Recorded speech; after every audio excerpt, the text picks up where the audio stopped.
Okay, Max Pads. Instant focus Max Cool. ও Max আচ্ছা Pads. না Max Pads. Max Cool. Max Cool হলো ব্র্যান্ডের নাম। Okay, so Max Pads. Is it a good mouse pad? Yes. Should you buy it? Mystery.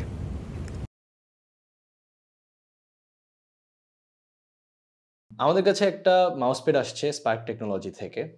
গত বেশ কিছুদিন যাবৎ ফয়সাল এটা ইউজ করছে এবং আজকে আমি আপনাদের সাথে শেয়ার করব জিনিসটা কেমন। একটা মানসম্মত স্পোর্টস রেডি মাউসপ্যাড কিনতে গেলে আমাদের কী কী বিষয়ে খেয়াল রাখা উচিত? প্রথমেই আসে সারফেস এবং ম্যাটেরিয়াল। এই মাউসপ্যাডটা জ্যাকার্ড ফেব্রিক্সের অর্থাৎ ক্লথ ম্যাটেরিয়ালের তৈরি একটা কন্ট্রোল সারফেসের মাউসপ্যাড। আমরা এটাতে বেশ কিছু মাউস ট্রাই করেছি, যেমন Darmoshark M3, Corsair M75 air, Viper mini, Logitech's MX master 3S, এবং সবগুলোরই সেন্সর এটাই ঠিকঠাক কাজ করেছে। আমরা বেশ কিছু গেমস খেলেছি, সেন্সর ঠিকঠাকভাবে কাজ করেছে, কোনো ট্র্যাকিং ইস্যু ফেস করিনি। কোম্পানি দাবি করছে এইটা এনহ্যান্সড হিউমিডিটি রেজিস্ট্যান্ট।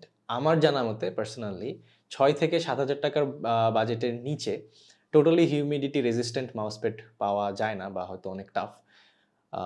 সো ওরা যেহেতু কোনো নাম্বার স্পেসিফাই করছে না, সো সেই ক্ষেত্রে আসলে এনহ্যান্সড কতটুকু এনহ্যান্স তারা জানে, আমি বিচার করতে পারতেছি না। তারপর আসে এজিং। মাউসপ্যাডটা ডাবল স্টিচড এজ এবং স্টিচিং কোয়ালিটি এই বাজেটে খুবই ইমপ্রেসিভ। এবার এটার বেজ এবং থিকনেসের দিকে একটু নজর দেই। ম্যাক্সপ্যাড বলতেছে এটাতে হাই কোয়ালিটি ন্যাচারাল রাবার ব্যবহার করা হয়েছে বেজের জন্য। আমাদের পর্যবেক্ষণে রাবার কোয়ালিটি যথেষ্ট ভালো মনে হয়েছে, খুবই ভালো গ্রিপ, অ্যান্টি স্লিপ। অনেকক্ষণ ধরে ঠেলাঠেলি করে যা বোঝা গেল, গেম খেলার সময় এটা সরে যাওয়ার সম্ভাবনা নাই। অফিসিয়ালি এটার থিকনেস মেনশন করা নাই, বাট আমাদের বিচার বুদ্ধিতে যা বুঝলাম এটা 4 মিলিমিটার থিক। আমরা এটা কম্পেয়ার করেছি এক্সরে প্যাডের সাথে, যেটা 3 মিলিমিটার, এবং আমাদের স্টুডিওতে কর্সেরের একটা 5 মিলিমিটারের মাউস প্যাড ছিল।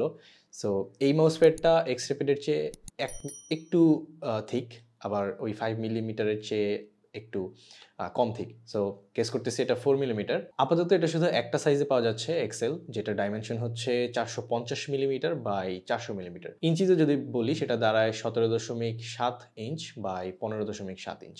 মাউসপ্যাডটা 4টা ডিজাইনে পাওয়া যাচ্ছে, Galaxy, samurai, Pikachu, Batman. So আমার পার্সোনালি সামুরাই এবং ব্যাটম্যান পছন্দ, কারো হয়তো পিকাচু পছন্দ হবে, কারো গ্যালাক্সি।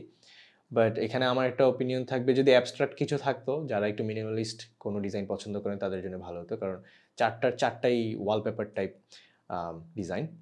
ম্যাক্সপ্যাডস মাউসপ্যাডটা পেয়ে যাবেন স্পার্ক টেকনোলজিতে। এটা তাদের নিজস্ব product. Spark technology computer components থেকে শুরু করে পেরিফেরালস পর্যন্ত যাবতীয় সব কিছুই বিক্রি করে। একটা সময় ছিল যখন ভালো কোয়ালিটির একটা গেমিং মাউসপ্যাড কিনতে চাইলে 2,000 থেকে 3,000 টাকার নিচে ভাবা যেত না। সেই ক্ষেত্রে 1500 টাকায় এই মাউসপ্যাডটা যা যা অফার করতেছে, I would say it's a pretty good deal. এবং যেটা বলছিলাম যে শেষ পর্যন্ত ভিডিওটা দেখলে আপনাদেরই লাভ হবে। স্পার্ক টেকনোলজির ওয়েবসাইটে গেমভার্স 200 কুপন ইউজ করলে আপনি 200 টাকা ডিসকাউন্ট পেয়ে যাবেন। সো সেক্ষেত্রে এটা দাঁড়াচ্ছে 1300 টাকা, এবং 1300 টাকায় I'd say it's a pretty good deal. So should you buy it? দেখেন যা ভালো মনে করেন। Best of luck, thanks for watching.